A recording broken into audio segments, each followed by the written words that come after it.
Bon, je viens d'installer NDB, ou j'ai installé NDB il y a quelques semaines. Maintenant, j'ai des clusters que je voudrais enregistrer sur NDB, des clusters existants, qu'on appelle des brownfields. Voilà. Donc, le voilà, celui-ci, MySQL 2019, et l'adresse IP est de 107.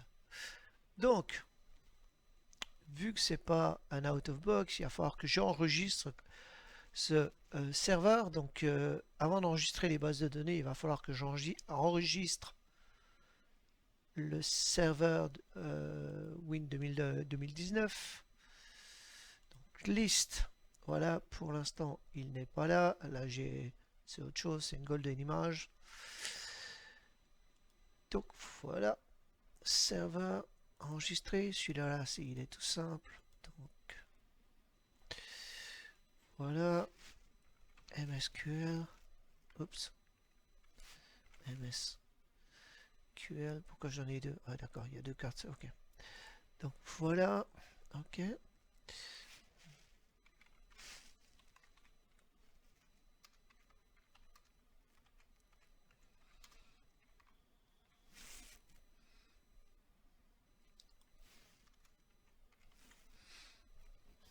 Tout simplement, le mot de passe qui doit être forcément admin pour la base de données, enfin pour le serveur lui-même et les bases de données. Voilà, là pour l'instant c'est simplement pour le serveur. Non, la base de données, normalement on utilise le même utilisateur, MSQL, MSQL, tout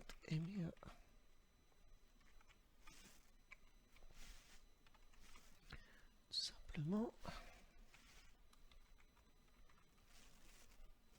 Voilà, on va cliquer là-dessus pour qu'il nous découvre le user. Ok, so MSQL, machin. Donc,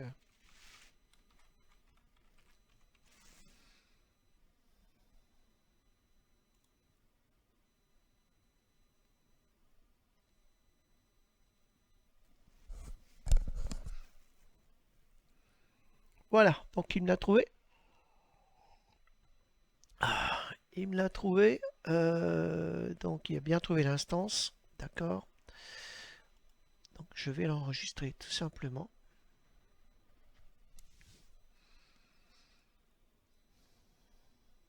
Donc ça risque de prendre quelques minutes.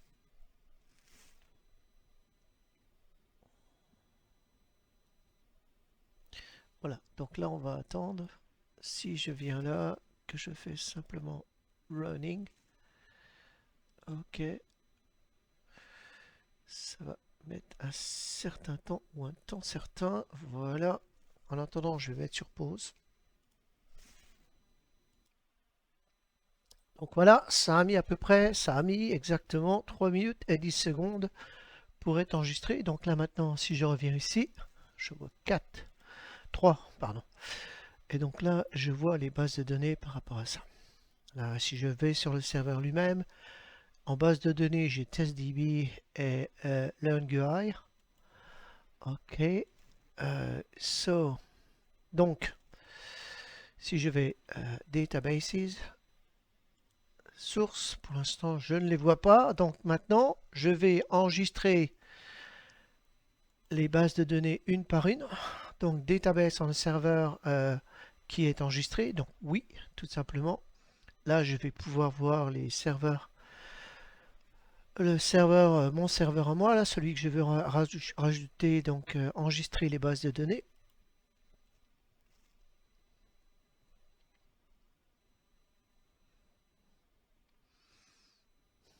Voilà, donc il envoie deux, tout simplement. Soit je les sélectionne tout en même temps et je fais un seul time machine, donc un seul snapshot. Moi, ça ne m'intéresse pas.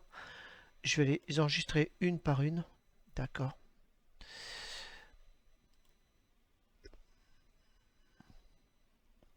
Je préfère faire des snapshots par base de données, tout simplement.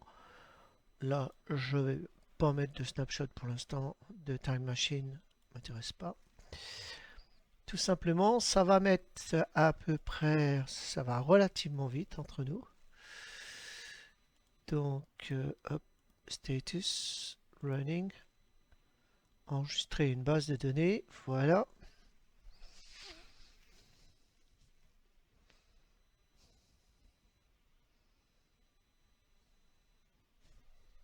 Je vais mettre sur pause, même si ça va très vite.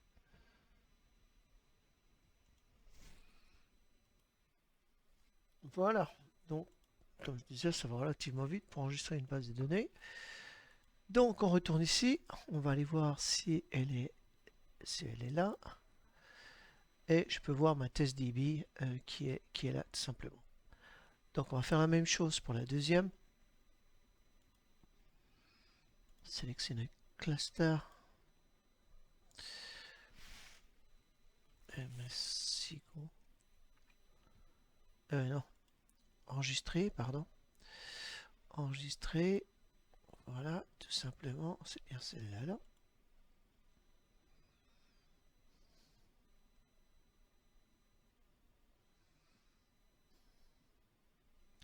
Il ne m'en reste plus qu'une. Donc celle-ci est déjà enregistrée, comme on peut le voir. Ok, testDB. Et celle qui n'est pas enregistrée est là. Donc learn GUI. Yep.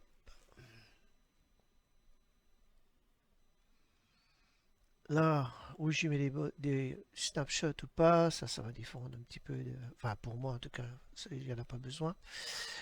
Tout simplement, donc, pas de time machine, pas de SLA. Time machine, c'est forcément enregistré en time machine, mais il n'y a pas de LSLA. Enregistré, et là c'est pareil, ça va mettre à peu près une minute. Une minute à une minute. Une minute 10 à peu près. Voilà. Donc ce que je vais faire, hop, running, je vais laisser une minute avant de revenir. Donc je pose, là ça va assez vite, mais je vais quand même poser. Voilà, la deuxième s'est fait encore plus rapidement, que 34 secondes. Donc si je reviens ici, maintenant on voit que j'ai 3 dB, donc source, et là je vois que j'ai mes deux bases de données qui ont été enregistrées aussi.